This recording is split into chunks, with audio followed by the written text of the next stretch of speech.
Hey guys, we are on to our next lesson, which is 7.1.4.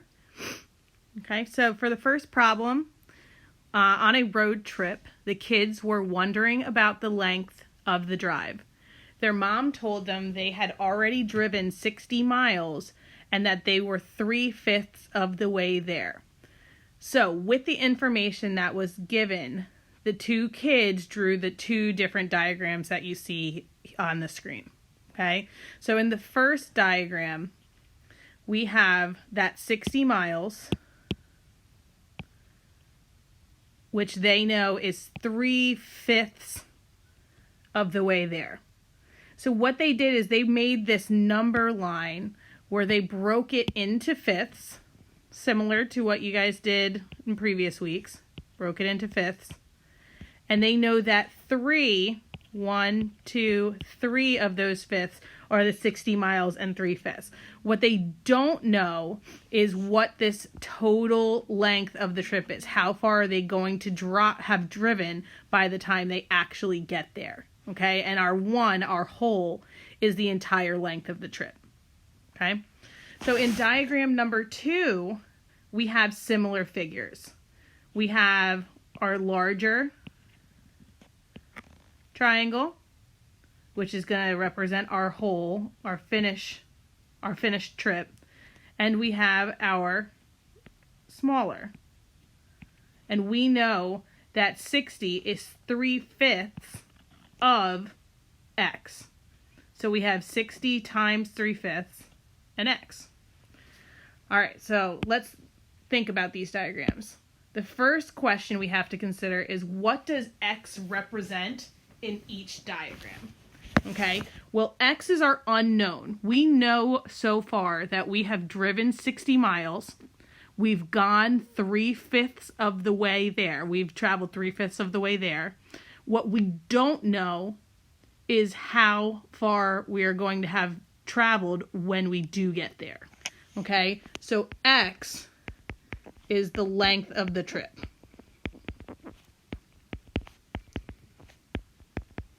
Okay, once we arrive at our final destination, x is how far we would have driven, how many miles we would have driven.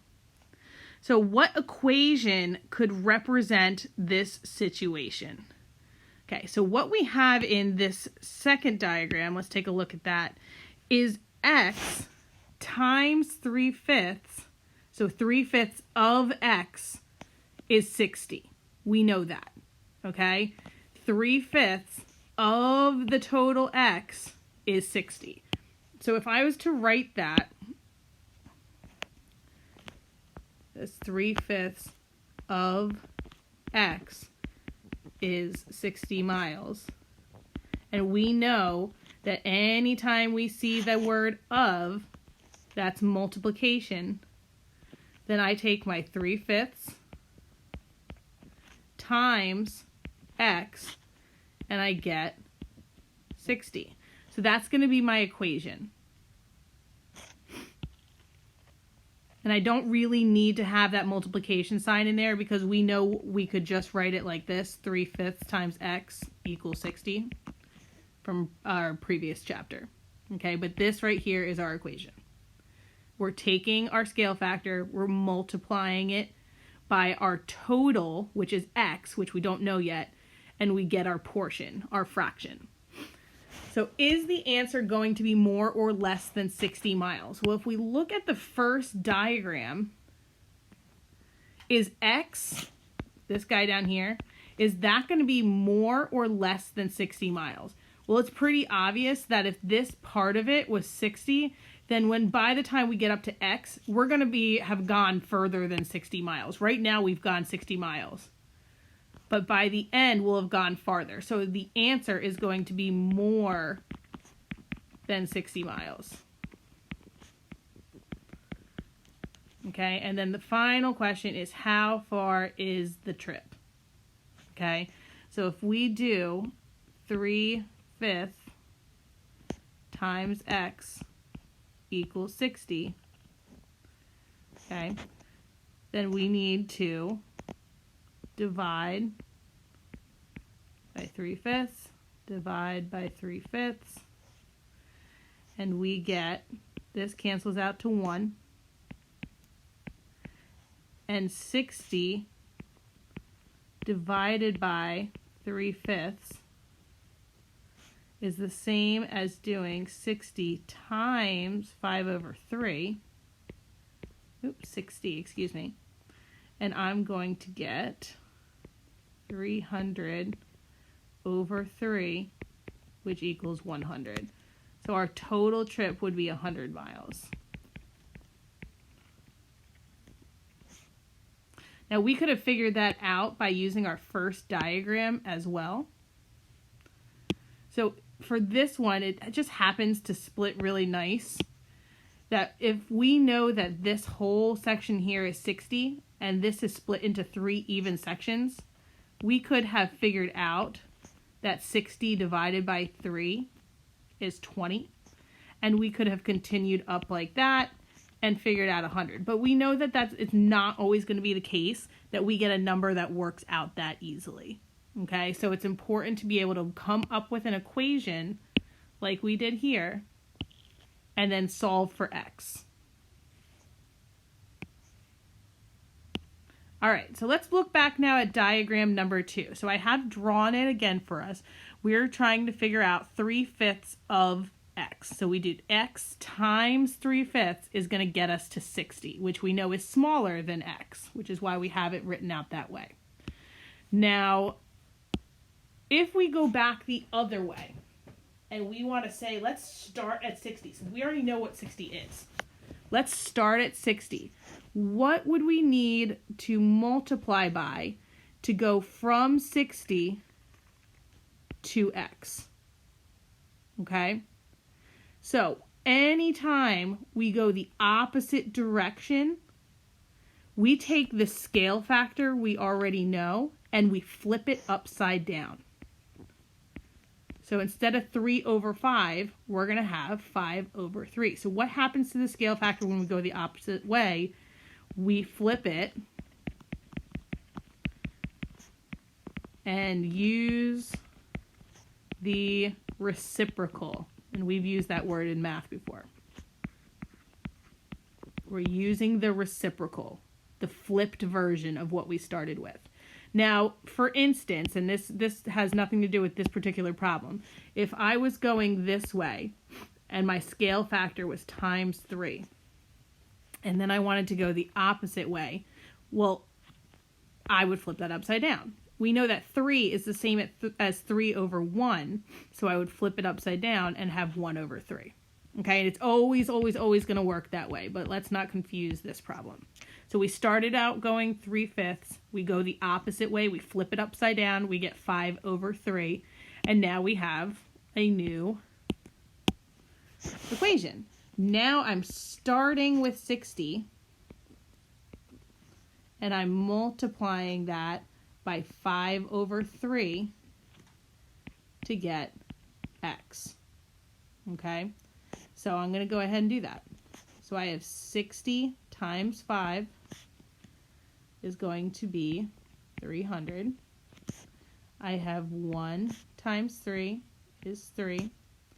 And when I simplify that, 3 goes into 300, 100 times, which equals x. So my total is 100 miles. Okay, we get the exact same answer that we did back here, just by flipping it the opposite direction. Okay, so either way, we'd get the same answer. All right, so when we do this, we are basically solving for x. So this brings us back to chapter 6 when we were solving equations.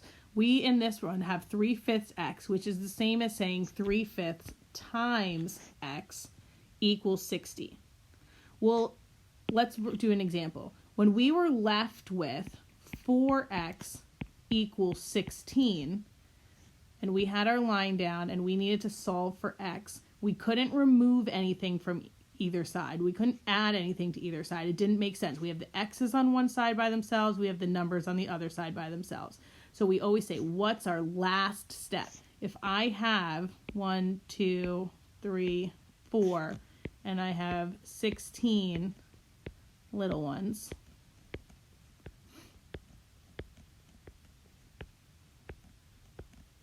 okay, so I have 4 x's and I have 16. I want to figure out what each one x equals. So I take each of my x and I take a group of the ones. So each x tile gets 4 unit tiles. So we're taking those and we are dividing by 4. Divide by 4 and we get x equals 4. Each x gets 4 units. Okay? So what we're doing up here isn't really any different because our last step is still to divide, but the problem is now we're working with fractions. Okay? So what I'm doing here is I'm taking this, I'm dividing it by what's in front of my x, which is 3/5. Divide by 3/5. But I can't divide by a fraction. Instead, when I'm dividing by a fraction, I need to multiply by the reciprocal, by that flipped version. Okay? So let's take this out. We don't like that. What I really want to do is I want to multiply both sides by the reciprocal, by that flipped fraction times 5/3. Okay? Because what happens now is I have 5 times 3 is 15. I have 3 times 5 is 15x. And then I have 60/1 times 5/3. Well, what's 15/15 equal? That equals 1x, which is what I want. Now, what I get for this part is going to be my answer. So 60 times 5 is 300.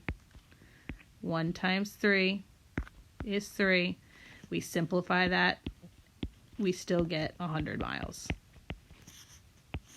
Okay, so I know I did that really, really quickly back up in this one where I just went, okay, 60 divided by 3/5. Let's multiply that.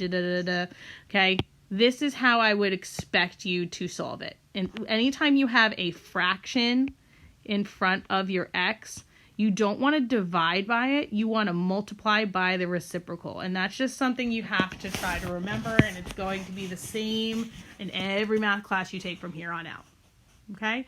If you need any help, let Mrs. Hoyser or myself know. This is a pretty short lesson, so definitely make sure you're taking the time to get it done before Friday. Check in on one of my Zoom chats if you do need the extra help. Otherwise, have a good week and good luck.